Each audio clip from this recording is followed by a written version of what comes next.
Alhamdulillahi Rabbil Alameen. As-Salatu was-salamu ala nabiyyina Muhammad wa ala alihi wa ashabihi ajma'een. Amma ba'd. We continue our readings in Shurut As-Salaah wa Arkanuha wa Wajibatuha by the great Imam Shaykh Muhammad ibn Abdul Wahhab rahimahullah ta'ala. He died in the year 1206 after the hijrah of the Prophet Muhammad sallallahu alayhi wasallam. The conditions of the prayer and its pillars and obligations. The conditions of the prayer and its pillars and its obligations. And we have read that which the author he mentioned rahimahullah ta'ala with regards to the conditions. And we have began reading in the pillars. And we have read that which the author he mentioned with regards to the first pillar. And likewise with regards to the second pillar, the first pillar of standing for the one who is able in the obligatory prayer, and the second pillar of stating takbirat al-ihram, the statement Allahu Akbar, to enter into the sacred state of As-Salaah, to enter into the sacred rites of As-Salaah. And we have seen likewise that after that the author rahimahullah ta'ala he mentioned the supplication known as Du'a al-Istiftah, the opening supplication, and he also mentioned a brief interpretation of that supplication so that the believer will be able to benefit from the prayer inwardly and outwardly. And then after that he mentioned the third pillar rahimahullah ta'ala, which is Qira'atu Fatiha, the recitation of the Fatiha, and he clarified that this is a pillar in every rak'ah. And we have discussed the affairs with regards to this in our previous class, walillahi alhamd. And after this, the author rahimahullah ta'ala, he does not move on to the next pillar, clarifying the next ruling. Rather, he takes a moment to give a brief and concise interpretation of Surah Al-Fatiha. And we'll find likewise that this is his methodology throughout the book, rahimahullah ta'ala, that he will combine by clarifying al-ahkam al-fiqhiyya, which is the purpose of this work and the subject of this work in the first place, to clarify those conditions and the requirements, those pillars, and likewise obligations in order for the prayer to be performed correctly. But the prayer, it has an inward aspect and an outward aspect, and the author, he's aware of this rahimahullah, and he did not neglect this in this particular treatise. And the majority of the time, whenever we read in the books of the fuqaha, clarifying al-ahkam al-shar'iyya, al-amaliyya, yani al-fiqh, yani fi ad-din, clarifying the rulings of how to perform the obligations, how to perform the actions of worship, how to perform the contracts and dealings properly according to the limits prescribed by Allah subhanahu wa ta'ala and clarified in the sunnah of the Prophet sallallahu alayhi wa sallam. It would have much detail about the rulings of these affairs and evidences for that, and that which is allowed and that which is not allowed, and conditions and pillars and requirements and the likes like this, and invalidators, so on and so forth. But this is to learn how to perform it outwardly correctly. But likewise the ibadah has an inward aspect, and that is the foundation of the worship, that the heart will be present and full of love and remembrance of Allah, and that a person, he will worship Allah with his soul and his heart and his body, with his soul and his heart and his mind and his body, and he will worship him, Allah Azza wa Jal, with his self entirely. He will not simply perform these actions outwardly, even perfecting them according to the limits outwardly, and then neglecting the inward aspect. So here the author rahimahullah ta'ala carries on in this manner to mention a brief interpretation of the meanings of the verses of Surah Al-Fatiha. And the author himself rahimahullah ta'ala, as we know, he has a number of treatises, a number of rasail that he has written with regards to a number of different subjects, and the majority of them are with regards to at-tawheed and the proper aqidah and the methodology of the Salaf al-Salih. But he has as well other treatises that he has written with regards to issues of fiqh, like this one for example. And also he has treatises that he has written with regards to at-tafsir, and like that he has a work that is brief and summarized in the tafsir of Surah Al-Fatiha, and the explanation of the chapter Al-Fatiha. So in this particular work he has rahimahullah ta'ala an introduction, and in this introduction he mentions great benefit with regards to the importance of this issue that we're embarking upon now, and that is understanding the meanings of the Fatiha. Understanding the meanings of the Fatiha. So before we read this brief and beneficial and concise interpretation and explanation of those verses that the author he mentioned in this particular work, we will read insha'Allah ta'ala this evening this introduction. And the point is not to explain this whole explanation here or to comment on all of this, but just to read this introduction and to benefit from that. And we ask Allah subhanahu wa ta'ala to make it a light for us and a benefit. And indeed, if we pay attention, we'll find great benefit in these words of the author, rahimahullah ta'ala. So we have made these particular pages. There are 3 pages, 2.5 pages to be precise, or a little more. They're available in the Telegram channel for Masjid At-Tawheed for those who want to follow along. So on the first page, he mentioned this Surah Al-Fatiha completely. And then after that, those who transmitted this work to us, they said, قال الشيخ الإسلام محمد ibn Abdul Wahhab rahimahullahu wa radiya anhu bimanihi wa karamihi. The Shaykh al-Islam Muhammad ibn Abdul Wahhab, may Allah have mercy upon him and be pleased with him, and be pleased with him by his grace and his generosity. He said, اعلم أرشدك الله بطاعته وأحاطك بحياطته وتولاك في الدنيا والآخرة أن مقصود الصلاة وروحها ولبها هو إكبار القلب على الله تعالى فيها. The author, he says, rahimahullah ta'ala, you must know, and this is very important, pay attention, اعلم يعني تعلم هذا الشيء وتيقن منه, pay attention and learn, listen and be certain about this. May Allah guide you to His obedience. May Allah protect you with His protection. May Allah take charge of your affairs in this life and in the hereafter. That indeed the intent from the salah and the soul of the salah and the essence of the salah is that the heart will devote itself entirely to Allah while in the prayer. So this is something that is very important. And indeed this is something that we all know. But this is likewise something that gets past us many times. So the author, he is giving sincere advice. And it's very clear from the manner that he's beginning this treatise. No, you have to know. And you have to know, my brother in Islam. May Allah guide you to His obedience. And may Allah guide you to His obedience, meaning may Allah guide you to comply to His commandments and perform the obligations in the best manner and to avoid and stay away from the prohibitions. And no doubt the one who Allah guides him to His obedience, he has all good in this life and in the hereafter. And he says, and may Allah encompass you in His protection, and may Allah take charge of your affairs for you in this life and the hereafter. Such a great supplication. We say Ameen. We hope that Allah would accept this from Him for us.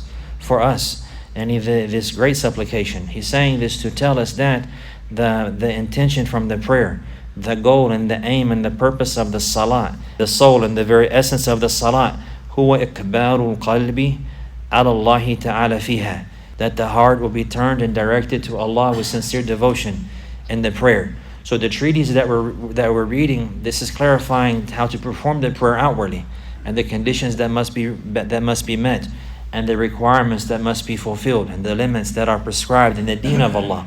But along with that, the prayer has an inside. The outside aspect, no doubt, is important. And the Prophet ﷺ, he said, "Man amila amalan laysa alayhi amruna fahuwa radd."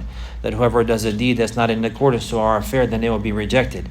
And this is from that aspect, the clarification of the law and prescribed way for the action to be performed outwardly. But likewise, it has an inward aspect. And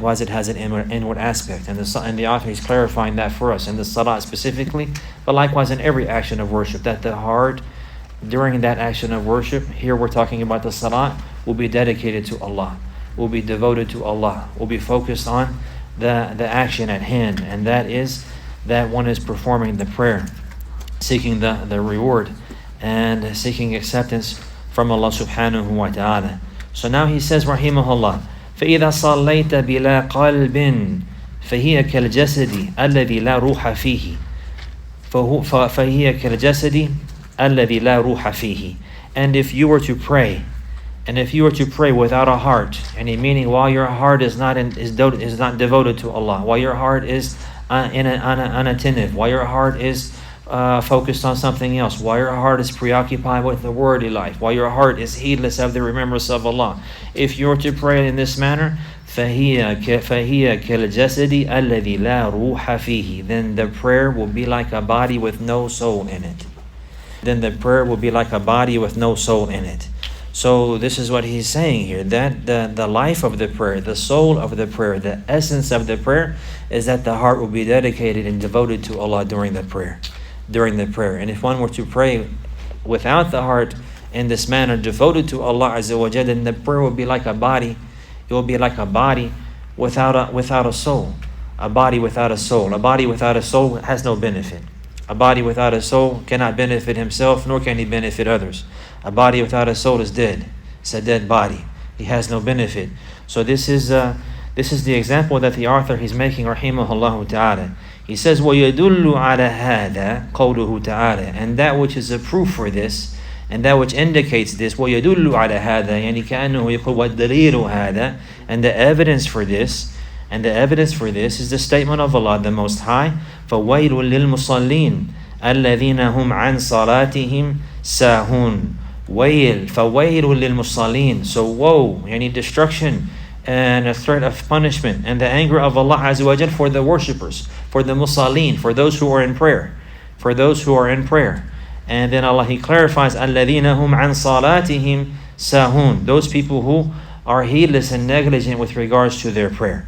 And He wailed to them, not wail to every person praying. Yani wail is a dua for destruction. Yani halak wal adhab.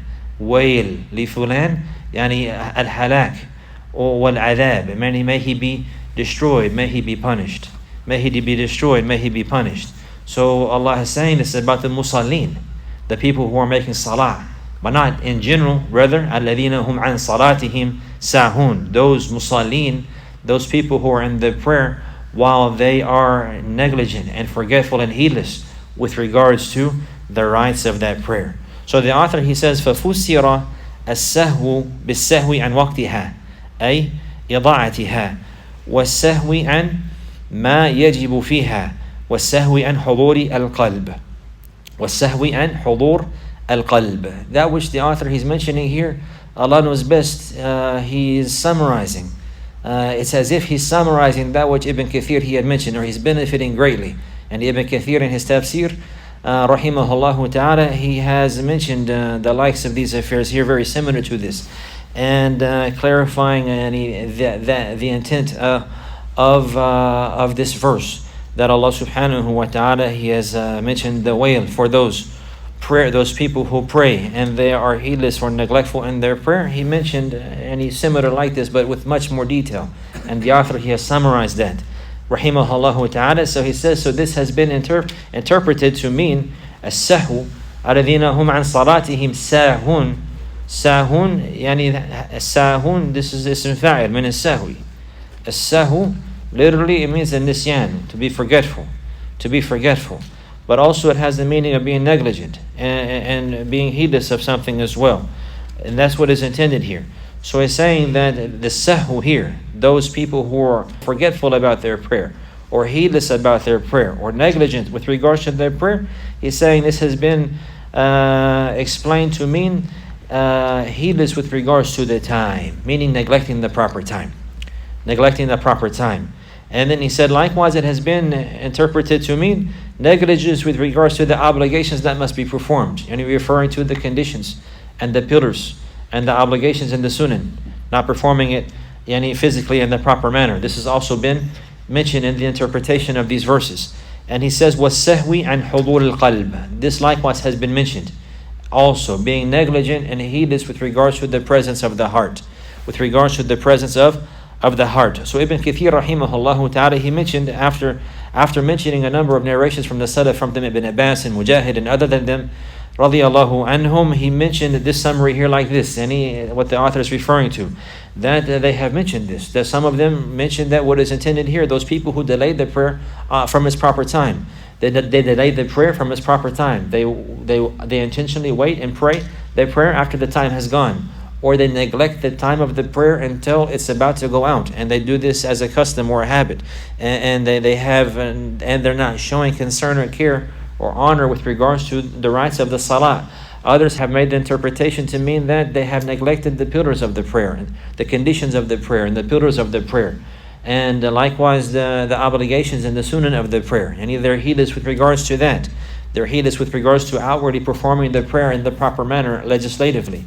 Others, they have made the interpretation that there are those who are in prayer but they're heedless with their heart. They have no khushu', that they have negligence with regards to the presence of their heart in the prayer. So all of this has been mentioned from the Salaf, and this is what the author he's summarizing here. He continues, rahimahullah, he says, وَيَدُلُّ عَلَى ذَلِكَ الْحَدِيثِ الَّذِي فِي صَحِيحِ Muslim. And that which is the evidence for this is the narration that is in Sahih Muslim. And this is the narration of Anas ibn Malik radiyallahu anhu. So the author, he says, أن رسول الله صلى الله عليه وسلم قال, that the Messenger of Allah sallallahu alayhi wasallam, he said, تلك صلاة المنافق, تلك صلاة المنافق, تلك صلاة المنافق. This is the prayer of the hypocrite. This is the prayer of the hypocrite. This is the prayer of the hypocrite. يرقب الشمس حتى إذا كانت بين قرني شيطان. There's some slight typos here or misprints. The wording is Sahih Muslim, يجلس يركب الشمس حتى إذا كانت بين قرني الشيطان بين قرني الشيطان قام فنقرها أربعا لا يذكر الله فيها إلا قليلا. And this is the actual wording with some corrections in this text here in Sahih Muslim. يجلس يركب الشمس حتى إذا كانت بين قرني الشيطان with the alif and lam in the shaitan قام فنقرها قام فنقرها أربعا لا يذكر الله فيها إلا قليلا. This is the prayer of the hypocrite. This is the prayer of the hypocrite. This is the prayer of the hypocrite. This individual, the Prophet ﷺ, he will sit and he will wait observing the sun until it falls down just between the two horns of the devil. And he meaning in the time of Asr, whenever it's not allowed to pray. And that time whenever the sun is falling and has changed into the yellowish color. And the time of As-Salaah Shams that we have discussed with regards to those to the issue of the time, which was a condition.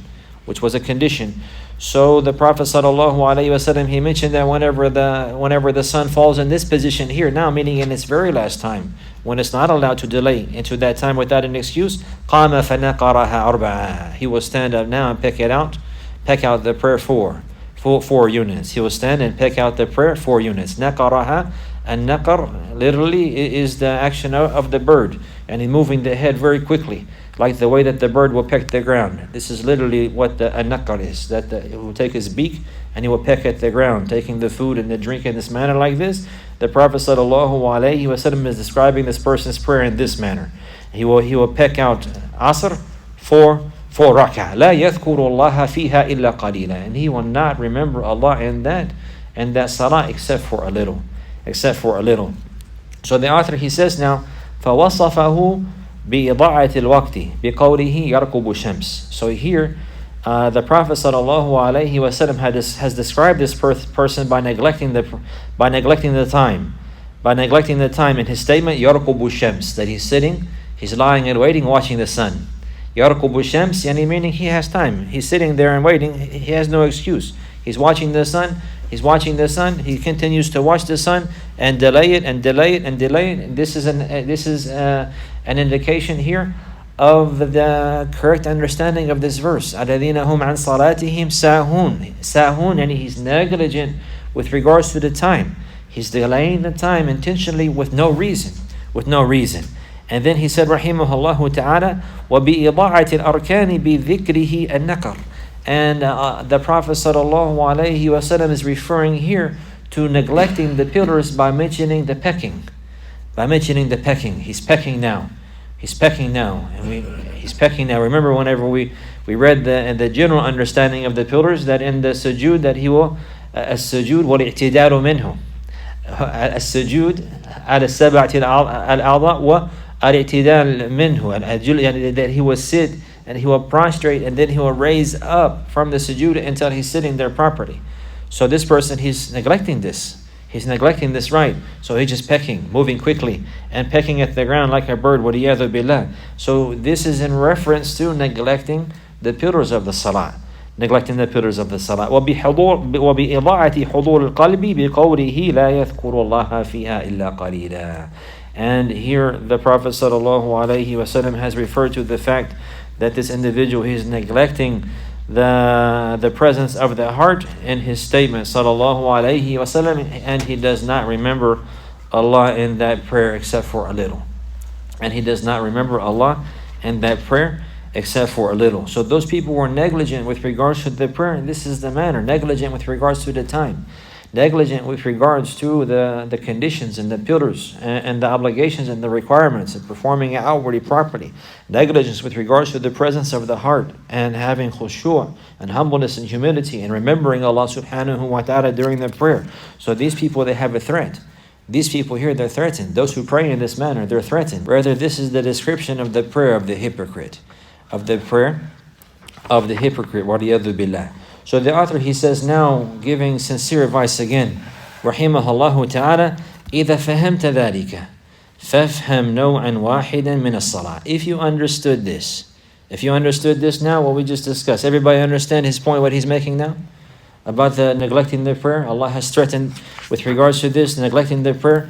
And in reality, this is the essence of the prayer, the presence of the mind, the presence of the heart, and likewise that it will be performed legislatively, properly, in the correct manner, meeting those requirements. He says, إِذَا فَهَمْتَ ذَلِكَ فَافْهَمْ نَوْعًا وَاحِدًا مِنَ الصَّلَاةِ. If you understood that, then you must know one aspect of the prayer, وَهُوَ قِرَاءَةُ الْفَاتِحَةِ, and it is the recitation of the Fatiha. لَعَلَّ اللَّهَ أَن يَجْعَلَ صَلَاتَكَ مِنَ الصَّلَوَاتِ الْمَقْبُولَةِ المضاعفة المكفرة للذنوب. He said that if you understood that, that which has preceded, then you must understand one aspect of the prayer, and that is the recitation of the Fatiha, in hopes that Allah will make your prayer from the prayers that are accepted, and from the prayers that are multiplied in reward, and from those prayers that will be a means to expiate your sins. That will be a means to expiate the sins. So if we ponder now about this statement here, this wallahi is amazing. And we see that the author, he died in the year 1206. So this is well over 200 years ago. This is well over 200 years ago. So we could imagine, and he's from Najd, rahimahullah ta'ala, in those days, in that land, in that era, and the likes like this, what he was facing, what he was going through, the life that they're living, and physically and outwardly, and the likes like this. Maybe he's writing on parchments, maybe he doesn't have a bic, he clicks, and the likes like this, he doesn't have slide switches and so on and so forth. But what he has is himmah, what he has is concern, what he has inayah, what he has mahabba sadiqa. Wallahu alam, that's what is apparent for the believers, for the Muslims, for Islam, for Allah Azza wa Jal. So imagine him, he's alone now, thinking what should he do with his life. And he says, let me grab a pen and write a treatise to clarify for my brothers in Islam the meaning of the Fatiha. Hopefully they will benefit from that, and they will pray a prayer that Allah will accept from them. Hopefully they will benefit from that, and they will pray a prayer that Allah will multiply the reward for them. Hopefully they will benefit from these words that I write for them, and Allah will accept their salah and forgive their sins by way of that. And he's thinking about how he can benefit you and me. He's thinking about how he can benefit the Muslims. So this is an amazing affair, and this is contrary to what the enemies of Tawheed and the enemies of the Shaykh himself, specifically, rahimahullah ta'ala, have mentioned about him. Those who claim Wahhabiyya, he came with the new deed, he came with this, he made takfir of the believers. These are his statements here. This is what he's saying. He said, I'm sitting here writing this treatise, summarizing these words, summarizing these benefits in very concise and easy words to understand. Hopefully that you will benefit, and hopefully you will learn how to pray a prayer that Allah would accept from you, and hopefully you will learn how to pray a prayer that will be a means of your own reward to be multiplied for you, and a means of expiation for your sins. So he says, rahimahullah ta'ala, وَمِنْ أَحْسَنِ مَا يَفْتَحُ لَكَ الْبَابَ في فهم الفاتحة حديث أبي هريرة رضي الله عنه. And from the best thing that will open up the door for you to understand the Fatiha is the narration of Abu Hurairah radiyallahu anhu, الذي في صحيح مسلم, الذي في صحيح مسلم, that which is corrected in Sahih Muslim. قال, he said radiyallahu anhu, سمعت رسول الله صلى الله عليه وسلم saying, I heard the Messenger of Allah sallallahu alayhi wa sallam saying, يقول الله تعالى. Allah, He says, قسمت الصلاة بيني وبين عبدي نصفين ولعبدي ما سأله. Allah, He says, I have divided the prayer between me and my slave into two parts, and my slave will have that which he asked for. The people of knowledge, they mention what is intended by As-Salaah here is Al-Fatiha. قسمت الصلاة يعني الفاتحة. قسمت الصلاة يعني الفاتحة. What is intended here by As-Salaah is Al-Fatiha. I have divided the Salah two parts. Between me and my slave, two parts. I have divided the Salah between me and my slave, two parts. Meaning I have divided the Fatiha.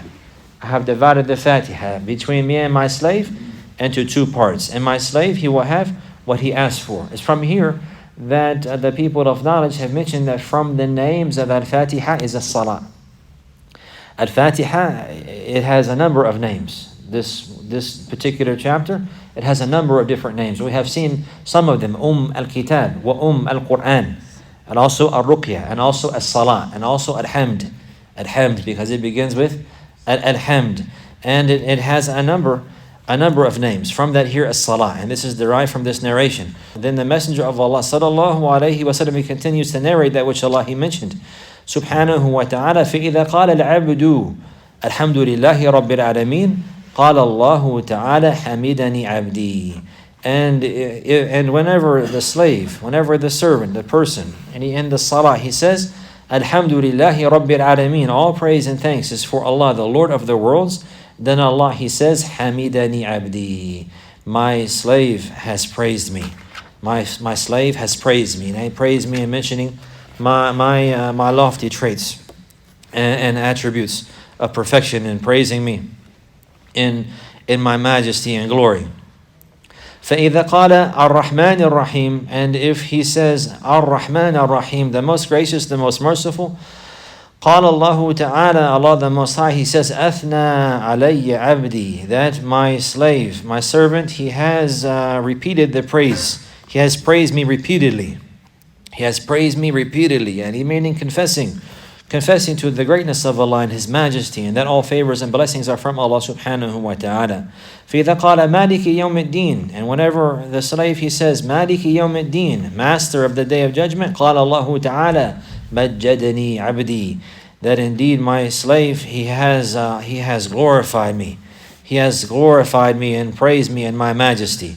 فَإِذَا قَالَ إِيَّاكَ نَعْبُدُ وَإِيَّاكَ نَسْتَعِينَ. And if he says, you alone do we worship, O Allah, and you alone do we seek aid and help from, قال الله تعالى, Allah the Most High, He says, هذا بيني وبين عبدي ولعبدي ما سأل. This is between me and my slave will have that which he asked for. فإذا قال اهدنا الصراط المستقيم صراط الذين أنعمت عليهم غير المغضوب عليهم ولا الضالين قال الله تعالى هذا لعبدي ولعبدي ما سأله. And if he says, guide us to the straight path, the path of those whom you have bestowed your blessing and favors upon, not the path of those who have earned your anger, nor those who have gone astray, then Allah, He says, this is for my slave, and my slave, he will have that which he asked for. The author, he says, انتهى الحديث يعني المرفوع منه. قال رحمه الله فإذا تأمل العبد هذا. So if a person were to ponder over this, وعلم أنها نصفان, and he knows now that the Fatiha is two parts, نصف لله وهو أولها إلى قوله إياك نعبد ونصف للعبد دعاء يدعو به لنفسه. And he knows that it is two parts, one part for Allah, and that is the first of it until the statement إياك نعبد, you alone do we worship, and half of it is for Allah, and it is the first of it from the statement إياك نعبد, you alone do we worship, and half of it is for the slave, and it is supplication, and it is a supplication that he calls and supplicates for himself, that he calls on Allah and he supplicates for himself. وَتَأَمَّلَ أَنَّ الَّذِي عَلَّمَهُ هَذَا هُوَ اللَّهُ تَعَالَى. Then if he were to ponder that the one who taught him this is Allah the Most High. وَأَمَرَهُ أَنْ يَدْعُوَ بِهِ وَيُكَرِّرَهُ فِي كُلِّ رَكَعَةٍ. And then he were to ponder likewise and realize that it is Allah who ordered him to supplicate with this, and that it is Allah who ordered him to repeat it in every rak'ah. وَأَنَّهُ سُبْحَانَهُ مِنْ فَضْلِهِ وَكَرَمِهِ ضمن إجابة هذا الدعاء, and likewise that Allah, the Most High, that Allah, glorified is Him, from His grace and from His kindness and generosity, He has guaranteed the response to this supplication. إذا دعاه بإخلاص وحضور قلب تبين له ما أضاع أكثر الناس. Yani that Allah, He guaranteed the response to this supplication if he were to call on Him with sincerity and the presence of mind. Now, after this reflection, it will come clear to him that which the majority of the people have neglected. That which the majority of the people have neglected. He says, قَدْ هَيَّئُكَ لِأَمْرٍ لَوْ فَطِنْتَ لَهُ فَارْبَأْ بِنَفْسِكَ أَنْ تَرْعَى مَعَ الْحَمَرِ. And he mentioning some lines of poetry, and the meaning of which is that you have been prepared for something major if you were to only realize. And therefore you should free yourself going about with the low lives. So you should free yourself or raise yourself above running around with the low lives. الهمل يعني الغافلين عن ذكر الله تعالى, those who are negligent with regards to the remembrance of Allah Azza wa Jal, أصحاب الشهوات, those who are engulfed in their desires. And so this is a line of poetry, and what is intended from that is to wake a person up to realize that we have been prepared for something major, that we are facing something great, that we have souls and we have a creator of the soul, and we're going to return to the one who created our soul, and He's going to take us to account for that which we did with our soul, subhanahu wa ta'ala. So this is something major. This life is not a game, it's not a joke, and it's not all play, and everything that glitters is not gold. Rather, we have been created for a great purpose and a great goal, and that is a test and a trial. A trial, yani with regards to the deen of Allah, and with regards to the love of Allah, and showing preference for the love of Allah over the love of one's own desires and one's whims. So therefore, he should recognize this, realize this, and save himself and raise himself above being in the company of the heedless, or engulfed in negligence with those who are negligent, or following the whims and desires, or drowning in the whims and desires with those who are drowning in whims and desires. So he's saying, وَهَا أَنَا أَذْكُرُ لَكَ بَعْضَ مَعَانِي هَذِهِ السُّورَةِ الْعَظِيمَةِ لَعَلَّكَ تُصَلِّي بِحُضُورِ قَلْبٍ وَيَعْلَمُ قَلْبُكَ مَا نَطَقَ بِهِ لِسَانُكَ. He says, and here now, I will mention for you some of the meanings of this great chapter, in hopes that you will be able to pray with the heart that is present, so that hopefully your heart will know the meaning of what your tongue is pronouncing. لأن ما نطق به اللسان ولم يعقد عليه القلب ليس بعمل صالح. Because that which the tongue pronounces but is not bonded correctly in accordance in the heart, then it's not considered a righteous deed. This is a great point. And he's somebody who's doing an action of worship outwardly, but his heart is not engaged and devoted to Allah, then this is not considered a righteous action. And the actions of worship, just as they have pillars, for example, we're studying the conditions of salah, and the pillars of salah, and the obligations of salah. This is from the outward aspect. But the salah likewise is an action of worship. And every action of worship, it has conditions inwardly. And that is that it will be based upon love and hope and fear. Love and hope and fear. These aren't the muharrikat al-qulub. These are called arkan al-ta'abbud al-qalbiyah, the pillars of the worship of the heart. So if the body outwardly is worshipping Allah Azza wa Jal, but the heart is not worshipping Allah Azza wa Jal, then again, like the author he mentioned, this action of worship is like a body without a soul. So he's telling us now that this is not considered a righteous deed.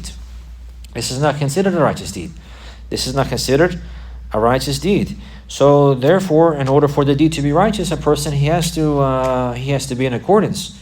His heart has to be in accordance with what he's saying with his tongue and what he's doing with his body.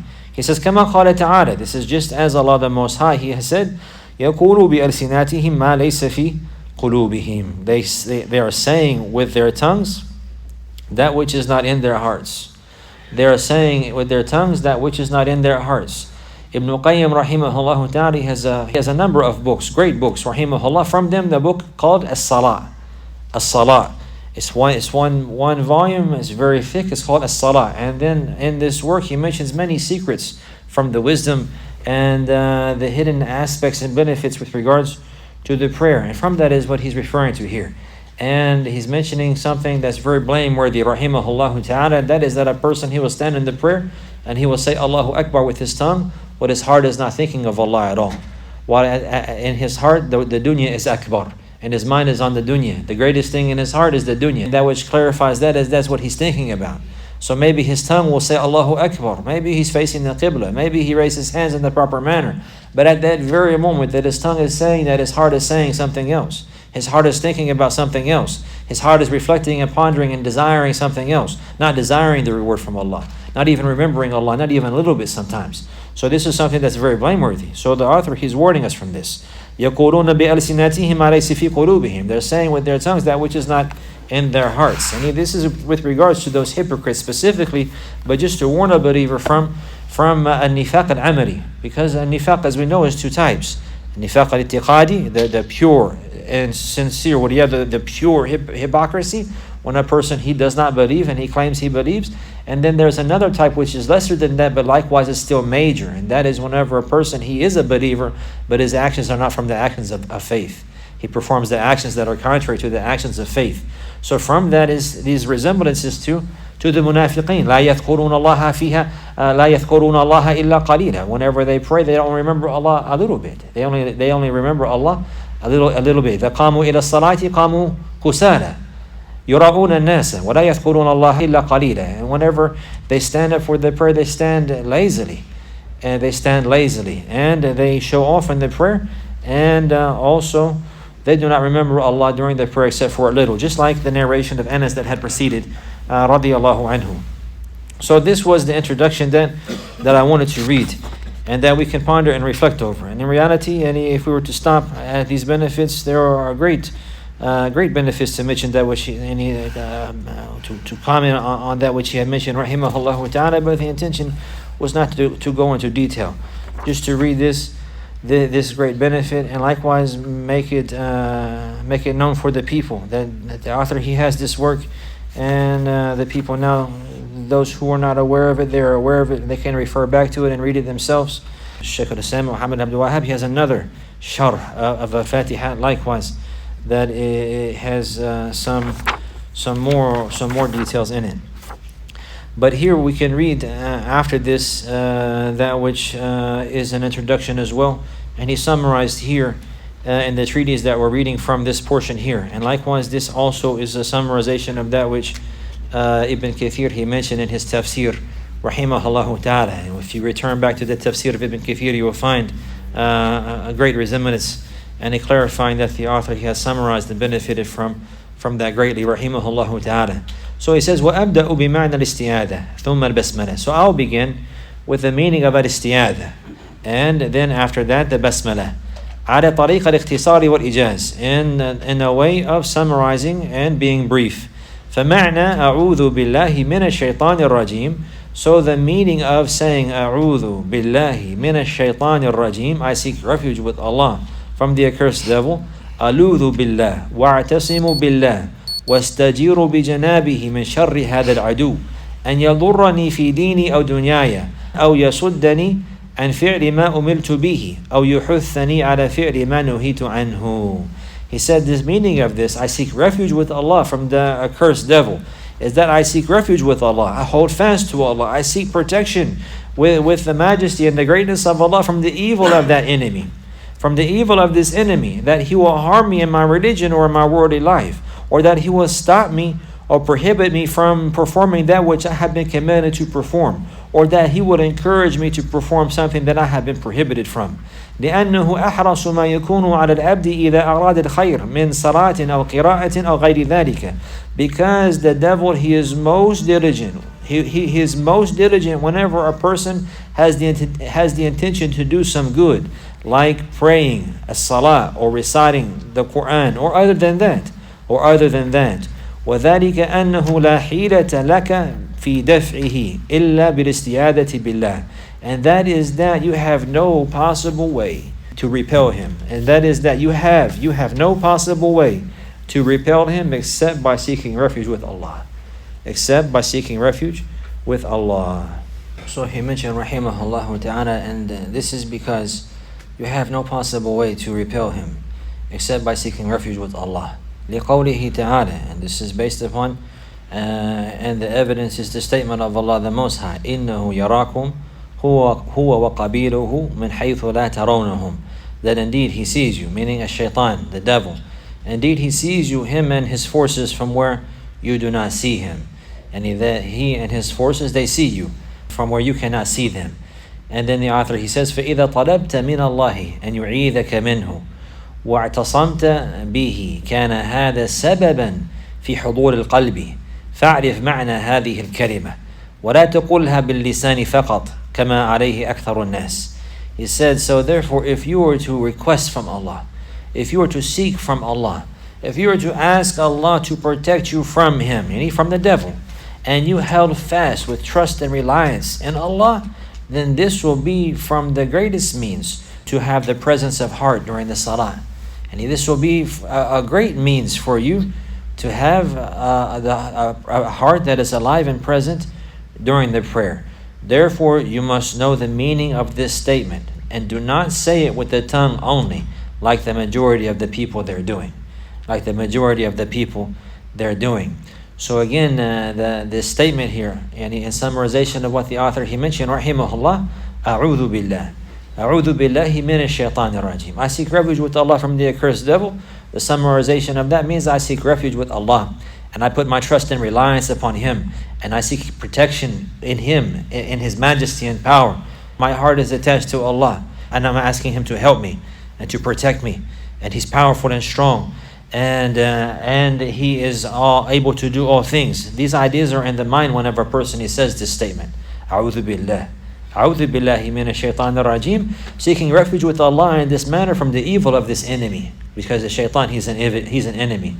Seeking refuge with Allah in this manner from the evil of this enemy, that he may harm me in my deen or in my dunya, that he may harm me in my religion, in my religious affairs, or in my worldly life, because he will seek to harm you in any manner that he can, in any manner that he can. Then to further clarify, how would that be? That he will stop me or prohibit me from performing something that's an obligation for me to perform.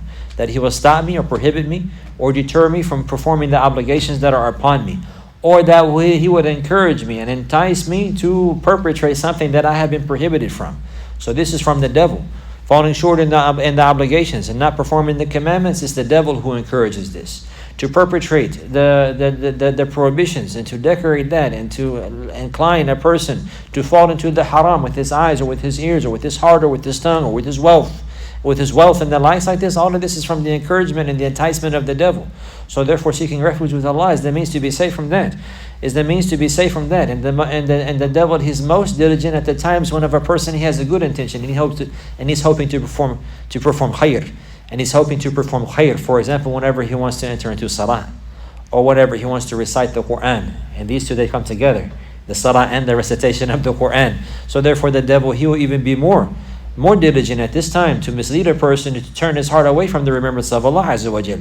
So this is indeed a very important place for al-isti'adha.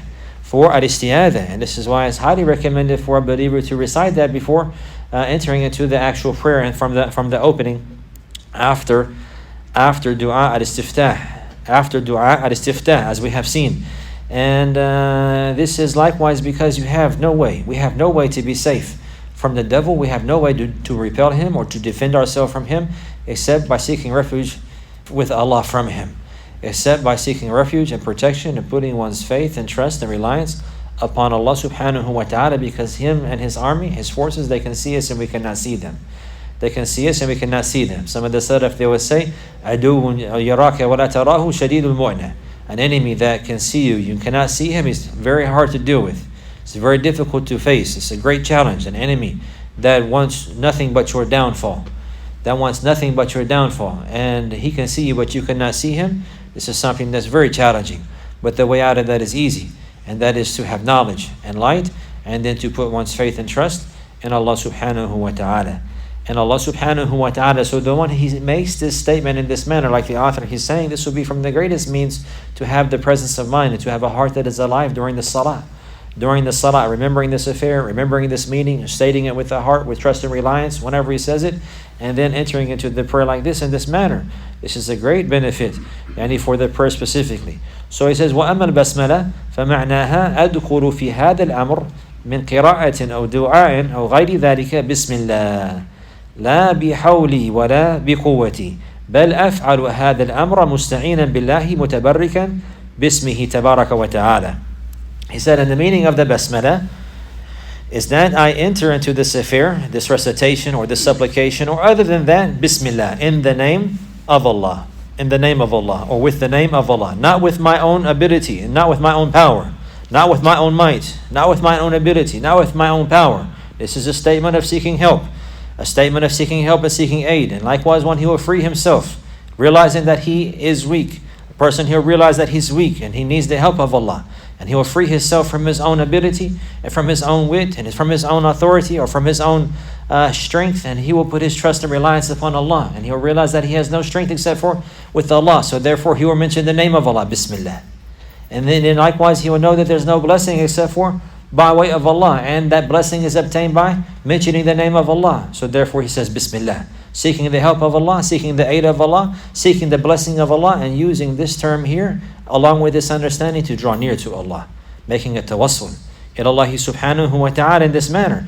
So he says, rather I'm not doing this. I say Bismillah, I'm entering into this affair, whatever it may be, in the name of Allah, not by my own might, not by my own strength. Rather I'm doing this issue that I'm doing, seeking the help of Allah, seeking the blessing of Allah by mentioning His blessed name subhanahu wa ta'ala. He says, هذا في كل أمر تسمي في أوله من أمر الدين أو أمر الدنيا. And this is in every affair that you make the tasmiyah, saying Bismillah in the beginning of that, from the affairs of the deen or the affairs of the dunya. فإذا أحضرت في نفسك أن دخولك في القراءة بالله مستعينا به متبرئا من الحول والقوة كان هذا أكبر الأسباب في حضور القلب وطرد الموانع من كل خير. So if you were to remember this in yourself and bring this to mind in yourself whenever you enter into the recitation, seeking the help of Allah and freeing yourself from your own might and from your own strength and power, this will be from the greatest means for your heart to be present during the salah or during the recitation, and to repel and do away with anything that will prohibit you from achieving the good that you seek. هذا وصلى الله على نبينا محمد وعلى آله وصحبه وسلم.